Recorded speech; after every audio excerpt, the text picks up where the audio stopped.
Ginger. That's what you need. A mouthful of the good stuff and you'll see the back of any seasickness. Oh, thank you for your support, John. Don't suppose you actually brought any ginger? No, I don't get seasick. Terrific. Don't worry, Sherry. We've almost arrived at Cordona. I can see land through the porthole. So much for docking by tea time. The captain seemed more interested in his maids than in his maps. Oh, is Sherlock grumpy? Cheer up. We're back where we grew up. It's exciting. What's changed? What's the same? Ugh.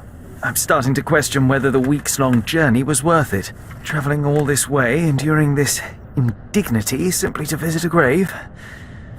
Even if it is my mother's. That's just Mycroft's nonsense, still rattling around in your head. Try to forget what he said. I have. I believe it was that this is a performative farce, a feeble excuse to avoid responsibilities, and that there was nothing to be gained from it. You needed to do this. Enough of the self-pity and doubt. So we're a little late. What of it? We'll retire to the hotel and visit her in the morning. It'll be worth it. Thank you, John. And if you want to notify the captain's wife of his indiscretions, I will not stand in your way. Ah, at last. I'm quite ready to get off this cursed boat. Come on. We'll go together.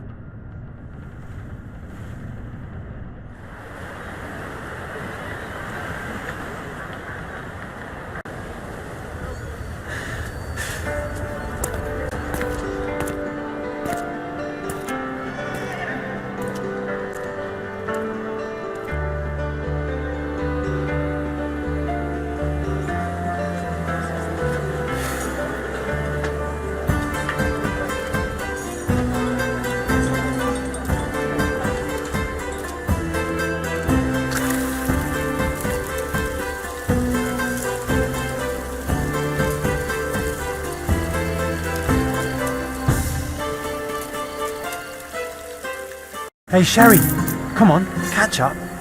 Yes, yes.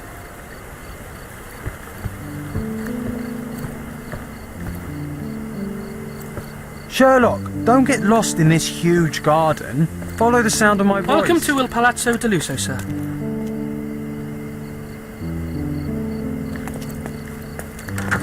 Welcome to Il Palazzo di Lusso, sir. We just need your signature. Would you kindly sign these papers, sir? There you are. Ah, Mr. Holmes. Yes, we have room 221 prepared for you. I see it was reserved for 2 people. Would you like a second key? Oh, no, I think we'll stick together. Very good. Rooms are upstairs, sir. Welcome to Cordona. Hurry up, Sherlock. I want to see our room. I hope there's a balcony with a view.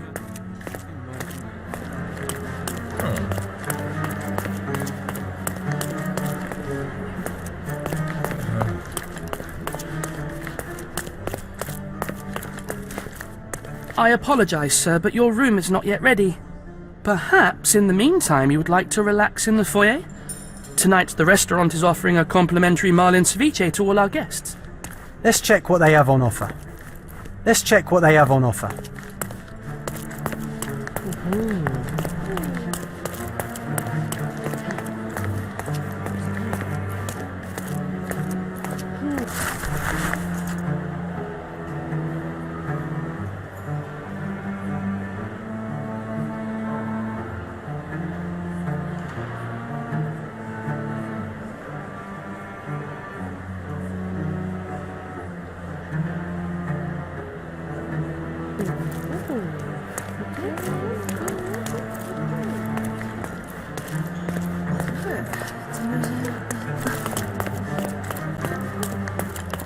Hey, Sherry, just our luck.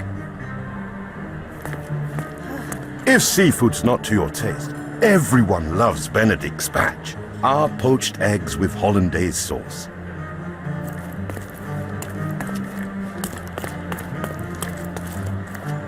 Pardon, monsieur, but I am not in the mood to talk.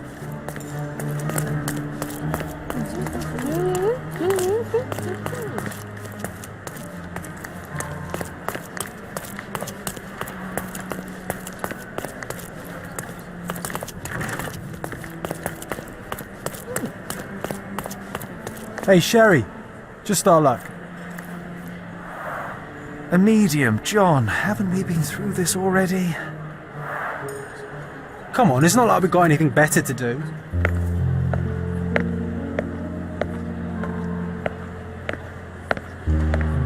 Excuse me, sir, but I believe Mr. Galich is conducting a séance at the moment.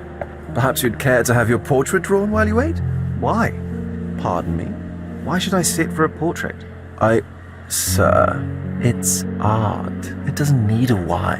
It is its own justification. All things require justification, be they objects, systems, or beliefs. How about art as the lens through which we see the truth of the world? That's backward. Truth is not subjective and not complicated. It's just the truth. It either is or it isn't. You do not need a lens to see it, just an open mind. Ha! That seems rather close-minded. Truth, like beauty, is in the eye of the beholder. So tell me, what do you see? Mediocrity.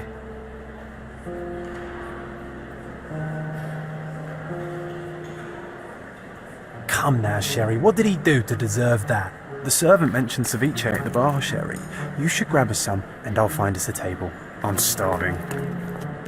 The servant mentioned ceviche at the bar, Sherry. You should grab us some, and I'll find us a table. I'm starving.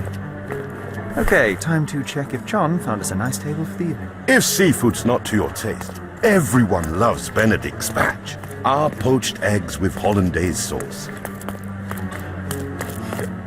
Sherry, I'm over here. Cordona's even quieter than I remembered. It's going to be a long evening. Ah, come now, Sherry. What say we amuse ourselves with a little game? What were you thinking? Oh, promise me it isn't nonsense. After being cooped up on that boat, I am itching for activity. No. As you can see, someone left a cane on our table. I simply thought you could identify its owner. Ah, so it is nonsense. It'll take me a minute, John, at most. Well then, you can deliver it to him as well. Deliver it to him? Then what are the staff here for? Aesthetics? Stubborn, Sherry, too stubborn. You wanted something to do. Slapping oneself in the face is also something to do. That doesn't make it worthwhile. But all right, let me take a look.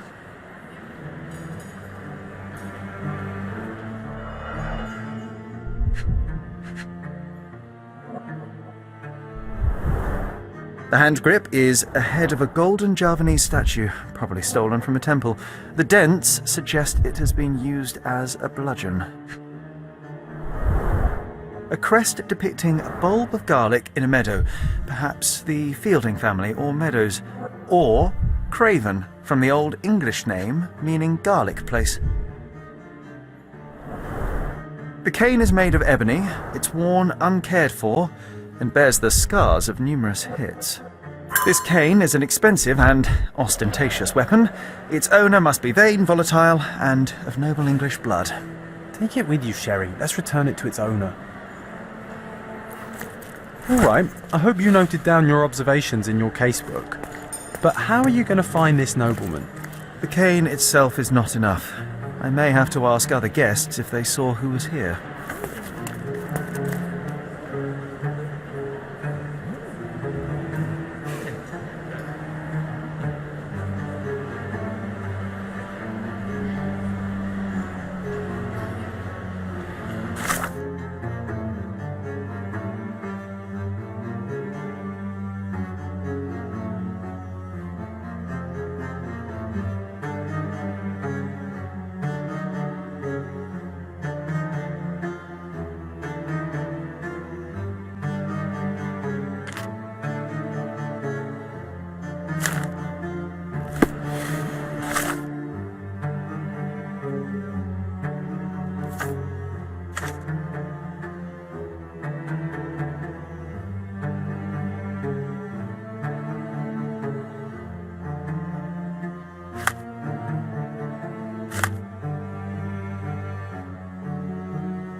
Pardon, monsieur, but I am not in the mood to talk.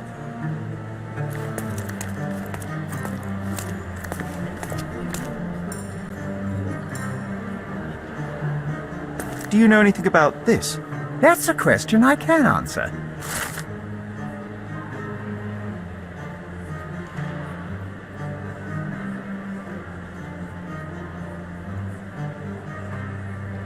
Well, even with your keen senses, Sherry, I doubt you'll find the cane's owner on your first try.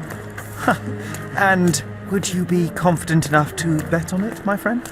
Why not? Let's see how good you really are.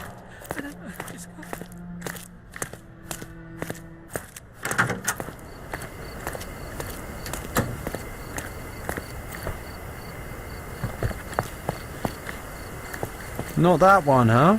You lost the bet, Sherry. But don't let that stop your search for the Navy officer.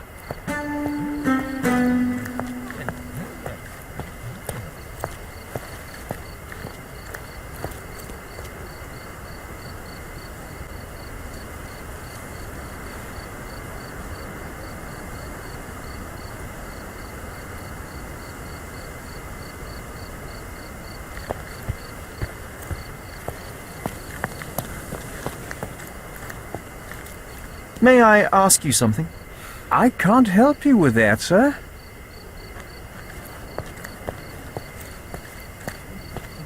Could you help me?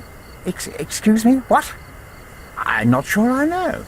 You obviously haven't thought this all through. Or are you just annoying these people on purpose? May I ask you something? My dear fellow, you're talking to the right man.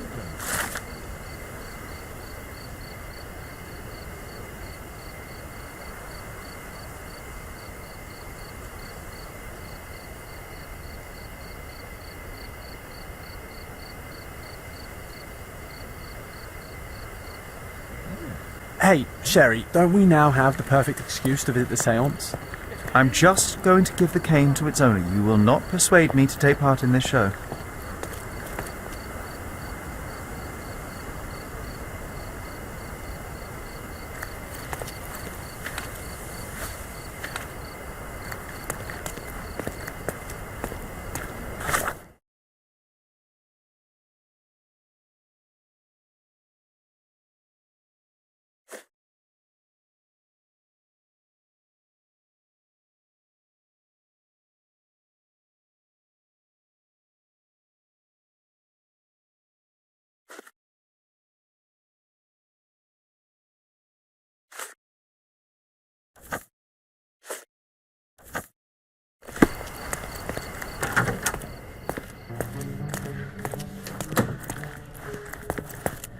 Someone left their cane at my table.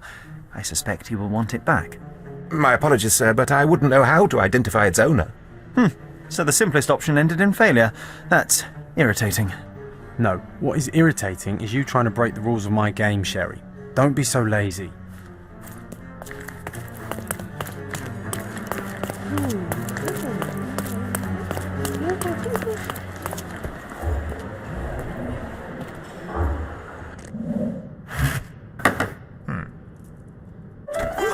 This hotel, this island, it's full of thieves.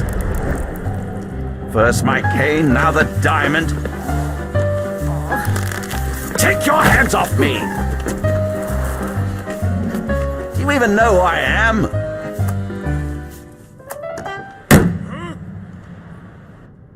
Hey, boy! That's my cane! I get that a lot. It's a very common design. What? No, that's a custom-made. A joke. A joke. It was left at my table in the restaurant. I thought it deserved to be returned.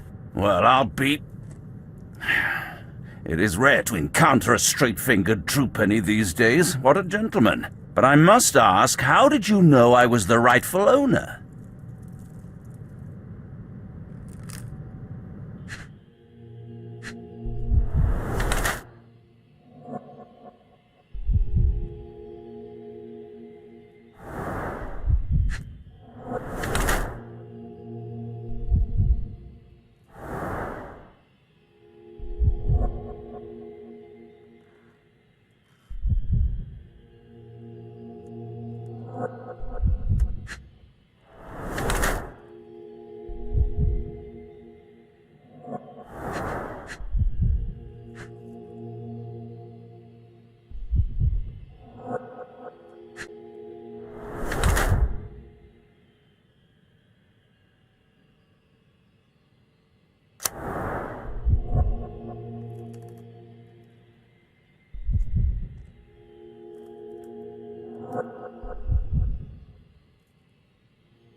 Simple deduction. Your cane told me everything. I was after a British noble who takes boxing lessons but suffers from some liver issues. And if one were to go further, one may even be able to extrapolate your name from your heraldic symbol, Lord Craven. Well, you're half correct. I am indeed Lord Andrew Craven. Your other guesses were wrong. But you still have the edge over that blasted medium. Well, you found my cane. Perhaps you can locate my diamond, too. Yes, you should do it. It will be child's play for you, Mr. Holmes. And if a child can do it, then I'm sure the local police can suffice. The police? Why bother? I know this harlequin stole it. The only question is, where is it hidden? Fine. Give me my stick and I'll resolve the matter myself. This thief almost confessed after a single punch. I suspect a beating may result in answers of questionable veracity. Fine. I shall spare you and he the trouble if you first answer me this. How does a priceless diamond become the subject of a séance? It is an unusual accoutrement. Emma wished to speak with its former owners. My grandfather told us it belonged to a Rajah, an Indian king. So you were summoning long-dead Indian royalty and, pray tell, you were expecting him to converse in English? To be frank, Mr. Holmes, I don't believe in ghosts. But Emma was fascinated by the idea of meeting a real king, even a dead one. Well, a crown is a crown. Can you describe the stone itself? A yellow diamond, not less than 100 carats, and perfectly egg-shaped. There is not another like it. You insist the medium robbed you during the séance. But what occurred exactly? It was a dirty trick.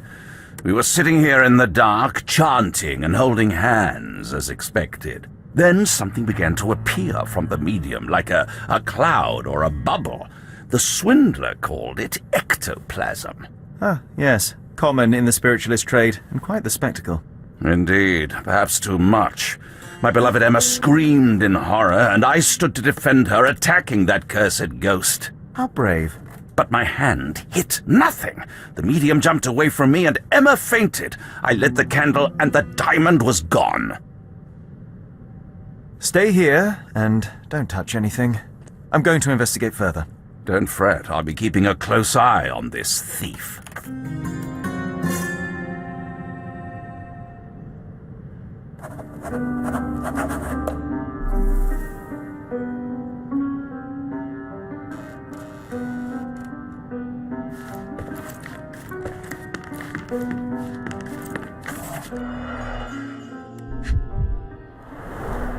This must be the ectoplasm. Too bad there's not enough for a proper chemical analysis. Ectoplasm. The ghost was here, Sherry. There are light traces of rouge on the edge of this wine glass.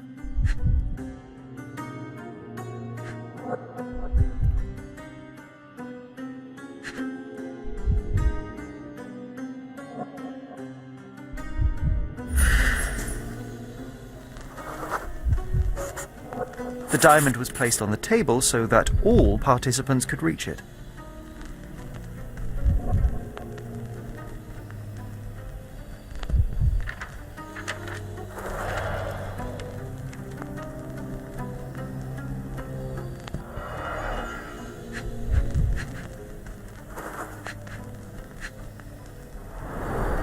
This must be the ectoplasm.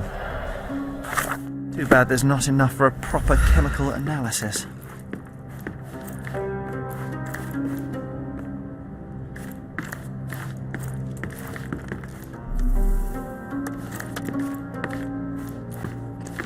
Was this covered on purpose? Of course. It is very dangerous to leave a mirror exposed during a séance. The spirits may become enraged. Or someone may notice the trick they should not see. I wonder what this mirror could have witnessed. I wonder what this mirror could have witnessed.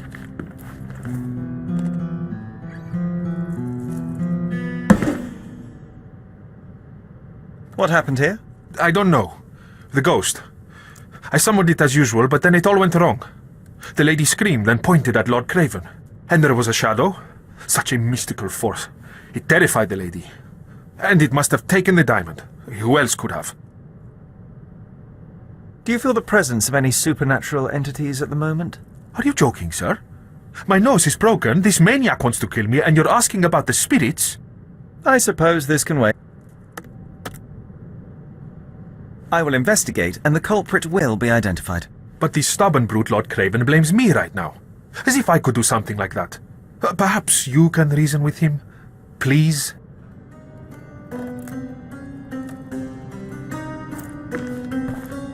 Pale skin, quickened pulse, unsteady breathing. She's barely conscious. The feebleness of women. Really, Sherry? Poor thing.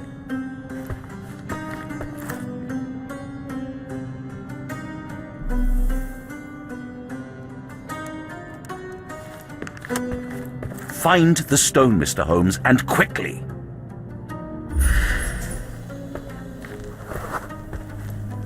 Find the stone, Mr. Holmes, and quickly.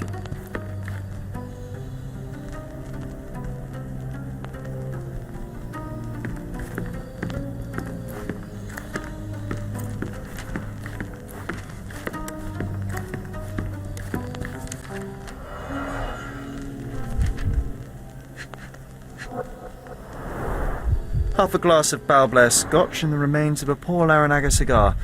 What else does a gentleman need?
Thank you for helping us resolve the situation, sir.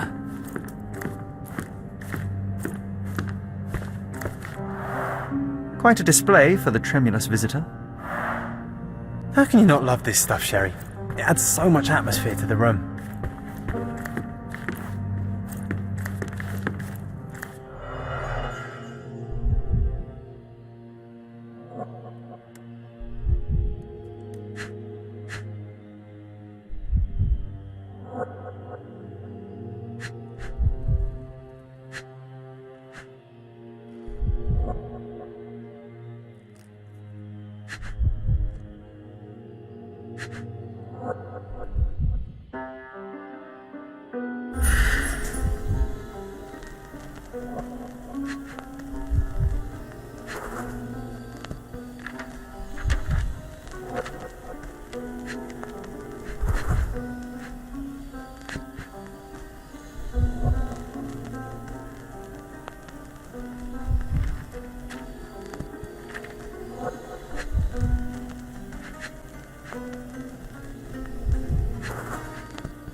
This brooch is old and cheap, but the moth design has its charms. Ah, seems like you're ready to delve into your mind palace, Sherry. I'm sure you'll make some good deductions.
It seems there may have been an unexpected visitor outside the window.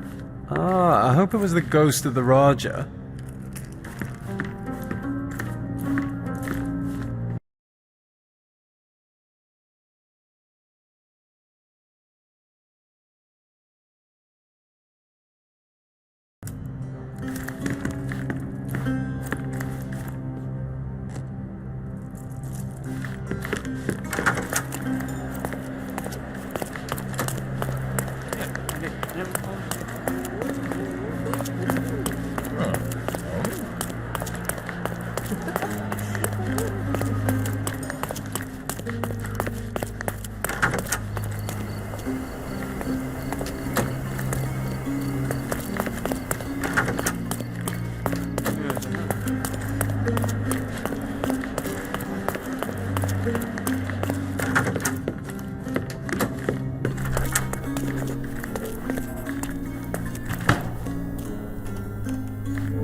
This looks recent.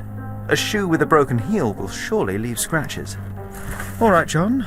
Do you think a ghost could leave this footprint? I'm reserving judgment. Use your keen eye to follow the trail.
Could you help me?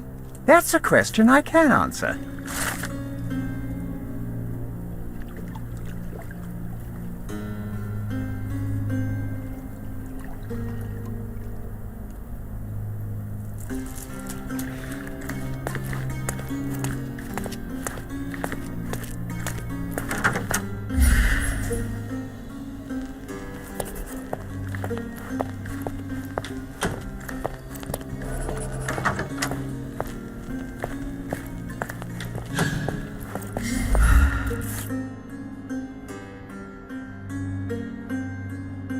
Size 4 with a broken heel. Size 4 with a broken heel. Rose D'Amour. All the maids in the hotel wear this exact shoe.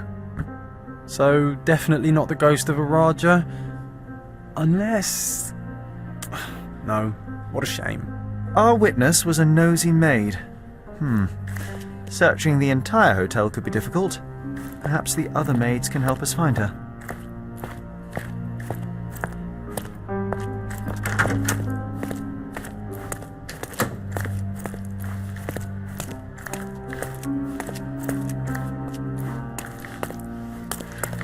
Excuse me, just one question.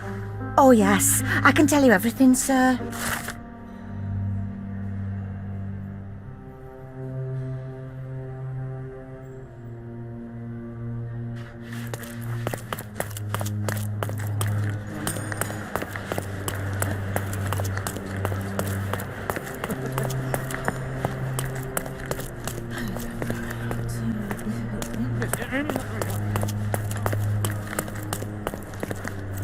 Finally, there you are. One would think a maid would be easy to find in this place. I'm sorry, sir. Do you need more towels? No. You are the maid who saw the ghost in the seance room, yes? How did you know? Simple. You changed shoes after breaking a heel while fleeing the scene. I'm sorry, sir, but if I may ask, who are you? I'm a novelist documenting the supernatural and those who witness it. Now, should you take a starring role in the tale, I will need your name. Oh my, a book? And you want to include me? I'm Lucia Saletta. Something went wrong during the seance, Lucia, but no one will tell me what happened. You would be a valuable interview if you were there. I was, and I saw everything with my own eyes. Describe what happened during the seance. A lady and two gentlemen were sitting at a table, touching their hands to something. The medium started to whisper and chant, and a ghost appeared. A ghost? You're confident? It was unearthly, sir. It grew from the medium's chest, a glowing cloud or a bubble. I pressed closer against the window to see better. And the lady saw you? How did you... Yes, She screamed and pointed, so I hurried to escape, and I broke my heel. But I did see the ghost, a sickly, evil thing. And that's all you can tell me? Did you see any of what happened next?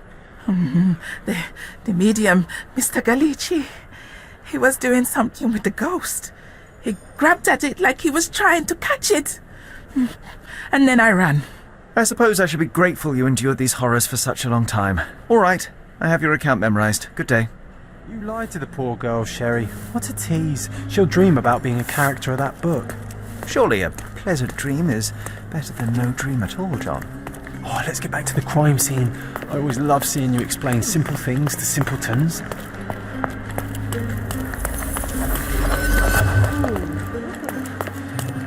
Lady Craven retired to her room to rest. Lord Craven remained here until the staff reported that the medium was locked in his room.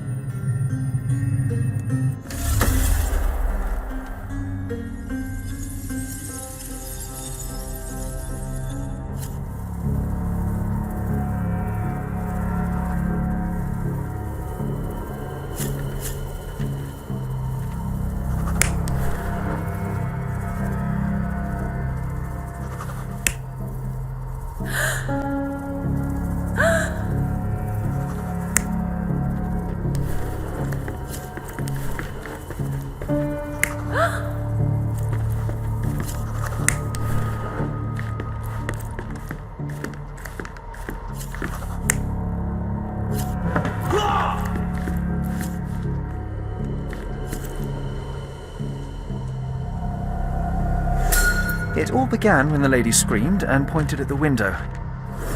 Lord Craven jumped up, ready to face anything, ghost or human. The medium shrank back in dismay. He was not expecting such a reaction and had to quickly hide the ghost. The lady was the only one left touching the diamond, at least until she fainted. Amazing! It's like you saw it with your own eyes, sir. Oh, I forgot that you were here. I guess I should discuss all of this with Lady Craven. The Cravens are upstairs in room 226. It is one of our finest suites. If the lady was touching a diamond, then she would have felt the ghost take it. What do you think it felt like, Sherry? A jellyfish?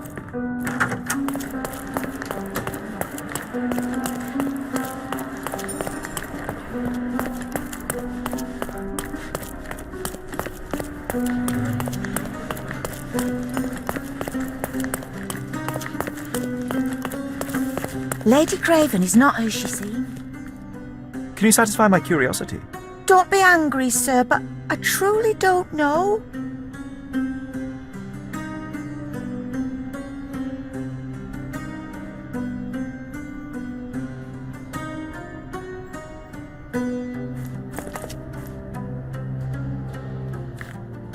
Excuse me, just one question.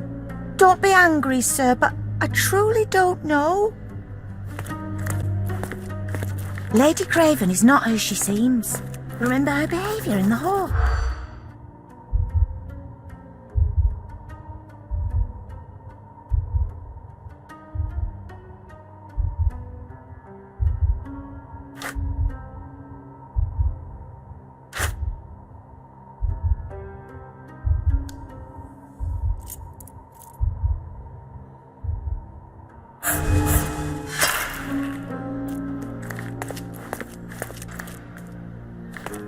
Lady Craven.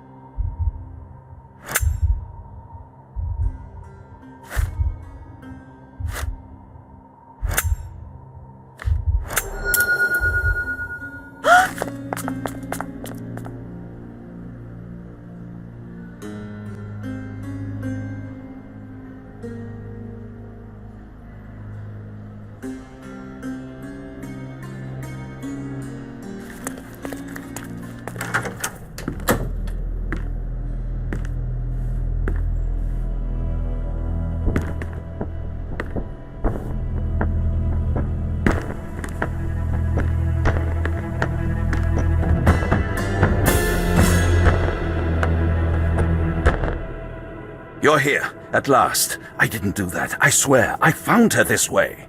Well, I did have some questions for her, but it seems I've arrived too late. Now it's a matter for the police. Mr. Holmes, you said it yourself. They're children. They'll only make things worse. You promised me you would investigate. Investigate a theft, not a murder. Fear not. I will tell them all I've uncovered. Please help me. The police will surely accuse me of Emma's death. You were the only one who can find the truth. Fine, but only because it's slightly more interesting than the walls of my room. Tell me what happened. Look, after you left, I waited in the seance room until the servants locked up Mr. Gallici, the medium. And was your mistress there too? Oh, so you know? I suppose I shouldn't be surprised. Regardless, the staff took Emma to her room. She was still feeling dizzy. So you didn't follow her. Interesting. Is Mr. Gallici still being held, and where did the servants secure him? He's in room 225, but that pigeon-livered man at the reception desk refused to give me the key. Well, I will have to visit reception myself then. Perhaps he will listen to reason. Where did you go instead? To the bar. It had been almost an hour. I see. And how long did you stay? I partook of a well-earned whiskey or two before retiring upstairs. Ask anyone there. Now we arrive at the tragedy at hand. So what transpired after your detour to the bar? I headed up to my room to find Emma on the bed. I didn't pay her much attention at first. I was still preoccupied with that damned medium. But when I realized she was silent, I drew closer and discovered she was dead. What's more, the diamond lay right there beside her. Oh, well, that is splendid news. Splendid? The return of the diamond will be cold comfort if I live out my days in a jail cell. You must help me. Let me see what I can find. Barely an hour has passed and you already have yourself a murder mystery, Sherlock. Why am I not surprised?